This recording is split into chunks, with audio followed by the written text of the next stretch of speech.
Hi viewers, welcome to our channel. ప్రస్తుతం మనతో పాటు దాము బాలాజీ గారు సీనియర్ జర్నలిస్ట్ ఉన్నారు. వారితో ఒకసారి మాట్లాడదాం. నమస్కారం సార్. నమస్తే సార్, పాస్టర్ ప్రవీణ్కి సంబంధించి రోజుకొక సీసీటీవీ ఫుటేజ్ బయటకు లీక్ అవుతూ ఉన్నప్పటికీ దాన్ని ఎవరు కూడా పాస్టర్స్ వాళ్ళెవరు క్రిస్టియన్ సంఘాలు కూడా యాక్సెప్ట్ చేయట్లేదు.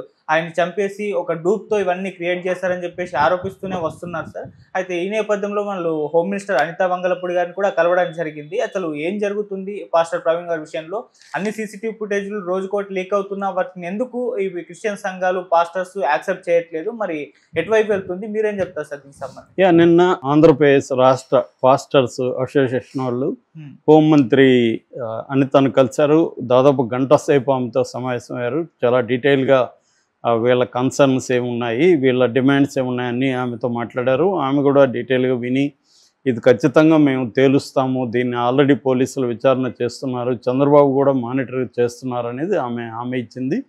ఆ తర్వాత బయటకు వచ్చారు. దాని తర్వాత సోషల్ మీడియాలో కావచ్చు, వివిధ వీడియోలు చేస్తున్న వాళ్ళు కావచ్చు, అందరూ కూడా ఇప్పుడు ఏంటంటే ఒక క్లియర్గా డివిజన్ అనేది కనిపిస్తుంది. ఒక పక్కేమో ఈ ప్రవీణ్ సమర్థించే వాళ్ళు కావచ్చు, ఇంట్లో వాళ్ళు కావచ్చు, వాళ్ళ చెల్లెలు కావచ్చు, అక్క కావచ్చు.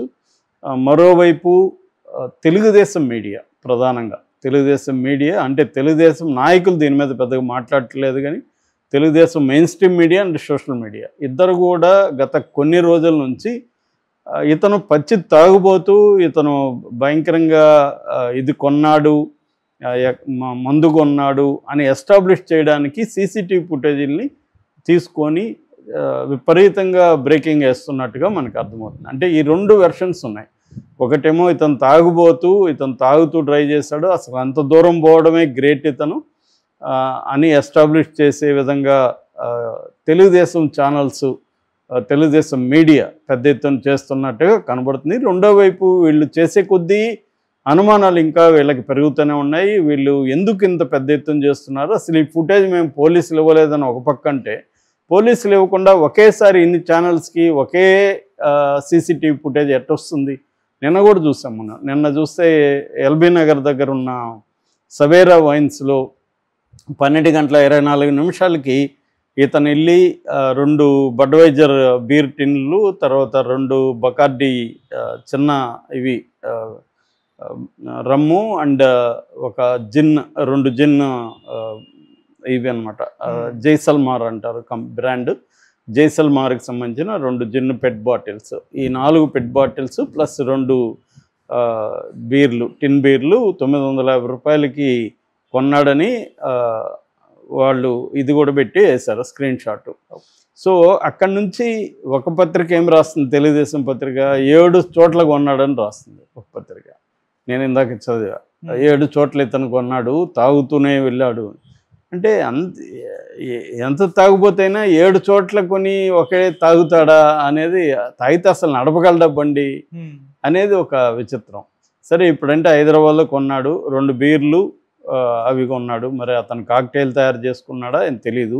సో అక్కడి నుంచి మళ్ళీ మనకి మామూలుగా అయితే కోదాడలో, ఏలూరులో కొన్నాడు. ఈ 2 విజువల్సే ఉన్నాయి. కోదాడలో కొన్నాడని చెప్తున్నారు, కానీ దానికి సంబంధించి విజువల్స్ ఇంకా రాలేదు. మనకి ఇప్పటివరకు ఉన్నది మార్నింగ్, అంటే మధ్యాహ్నం మిడ్ టైంలో 12:24కి 2 బీర్లు అది కొన్నాడు. దాని తర్వాత ఏలూరులో 10 గంటల ప్రాంతంలో అక్కడ ఒక బకార్డీ రమ్ము కొన్నాడు. ఇది విజువల్స్లో వస్తున్నవి. కానీ వీళ్ళు ఏం ప్రచారం చేస్తున్నారు? దారంతా కొంటూ పోయాడు, తాగుతూ పోయాడు. అసలు దారంతా తాగుతూ పోతే ఫస్ట్ ఆఫ్ ఆల్ ఎవరు కూడా బైక్ని డ్రైవ్ చేయలేరు, కనీసం గ్యాప్ అయితే ఉండాలి. సో అది ఒక రెండోది. ఎందుకు అదే పనిగా తెలుగుదేశం మీడియా ఎస్టాబ్లిష్ చేస్తుంది? ఇది పోలీసులు చేయాలి. పోలీసులేమో అసలు ఈ వీడియోలకు మాకు సంబంధం లేదు. ఇక్కడే డౌట్ వస్తుంది అందరికీ. తెలుగుదేశం మీడియాకి ఒకేసారి ఈ వీడియోలు ఎట్లా రిలీజ్ అవుతున్నాయి? తర్వాత కొన్ని గ్రూప్స్లో చూశాను, దీన్ని వీలైనంత స్ప్రెడ్ చేయండి అని మెసేజ్లు వస్తున్నాయి.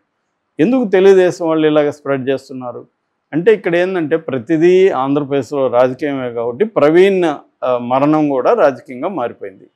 సో క్రిస్టియన్స్ అంతా పెద్ద ఎత్తున ఈ స్థాయిలో వ్యతిరేకత వస్తుందని చంద్రబాబు కూడా బిగినింగ్లో ఊహించలేదు. అందువల్లే వీళ్ళు బిగినింగ్లో దాన్ని పెద్దగా పట్టించుకోలేదు. ఫస్ట్ అయితే ఇది యాక్సిడెంట్ అని ఎస్పీ కూడా చెప్పేశాడు. దాని తర్వాత వీళ్ళు ఎప్పుడైతే ఇది యాక్సిడెంట్ కాదు, హత్య, ముఖ్యంగా రెడ్ కార్ ఒకటి గుద్దినట్టుగా ఉంది, ఇవన్నీ బయటకు వచ్చాయో అప్పుడు వాళ్ళు అనుమానాస్పద మృతిగా నమోదు చేసుకొని విచారణ ప్రారంభించారు. కానీ ఇప్పటికి కూడా ఇన్ని రోజులు దాదాపు ఇంక 2 రోజులు పోతే 10 రోజులు అయిపోతుంది. 10 రోజులు అవుతున్నా కూడా ఇంకా పోస్ట్ మార్టం రిపోర్ట్ రిలీజ్ చేయకపోవడం, ఇంకా క్లియర్గా సీసీటీవీ ఫుటేజ్లు బయటకేమో విచ్చలవిడిగా ఛానల్స్ దొరుకుతున్నాయి, పోలీసులకు ఎందుకు దొరకట్లేదు మరి ఈ వీడియోలు? వాళ్ళు ఎందుకు ఆ 13 టోల్ గేట్ల దగ్గర ఉన్న 13 వీడియోలను మాత్రం ఎందుకు చెప్తున్నారు? ఎందుకు ఈ వీడియోలని ఓన్ చేసుకోవట్లేదు? అంటే క్లియర్గా ఇది ముందు ఒక ప్లాన్ ప్రకారం ఆంధ్రప్రదేశ్ ప్రభుత్వం ఈ పాస్టర్ ప్రవీణ్ని తాగుబోతుగా చిత్రీకరించాలి అనే ప్లాన్ చేసుకొని చేస్తున్నారు. ఇది అప్సీల్గా చేస్తే ఇబ్బంది కాబట్టి ఛానల్ ద్వారా చేస్తున్నారు అనేది ఇప్పుడు పాస్టర్లు వీళ్ళు ఆరోపిస్తున్నారు. అందులో వాస్తవం కనిపిస్తుంది. అతను తాగి ఉండొచ్చు, నిజమే కావచ్చు, కానీ వీళ్ళు ప్రచారం అయితే మాత్రం పెద్ద ఎత్తున ఎందుకు చేస్తున్నారు అంటే అర్థమైందంటే ఇతను తాగి చనిపోయాడు అని చెప్పాలి. ఓకే, అది చెప్పండి, అది పోలీసులు చెప్పాలి కదా.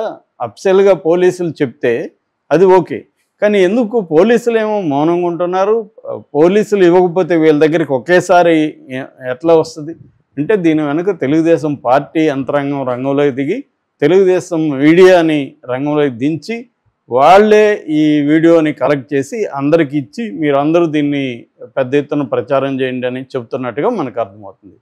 ఎందుకంటే క్రిస్టియన్ సంఘాలు కావచ్చు, క్రిస్టియన్ పాపులేషన్ కావచ్చు చాలా తీవ్రంగా స్పందిస్తున్నారు, చాలా అగ్రెసివ్ కూడా స్పందిస్తున్నారు. మేము కూడా ఆయుధాలు పడతాం, బైబిల్ పట్టడమే కదా, ఆయుధాలు పట్టడం కూడా మాకొచ్చు, మేము ఇప్పటివరకు శాంతిగా ప్రశాంతంగా ఉన్నాము, మమ్మల్ని రెచ్చగొట్టకండి అనే స్థాయిలో కూడా కొంతమంది పాస్టర్లు మాట్లాడారు.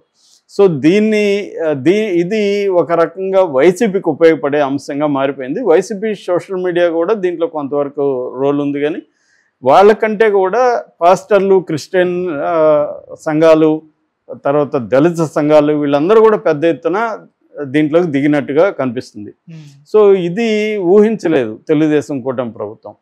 సో దానివల్ల వాళ్ళు రంగంలోకి దిగి తెలుగుదేశం మీడియాని రంగంలోకి దించి ఒక ప్లాన్ ప్రకారం ఇతన్ని ఒక గందరగోళం క్రియేట్ చేసి ఇతను తాగినట్టుగా నిరూపించడానికి చేస్తున్నారు అనేది అంటున్నారు.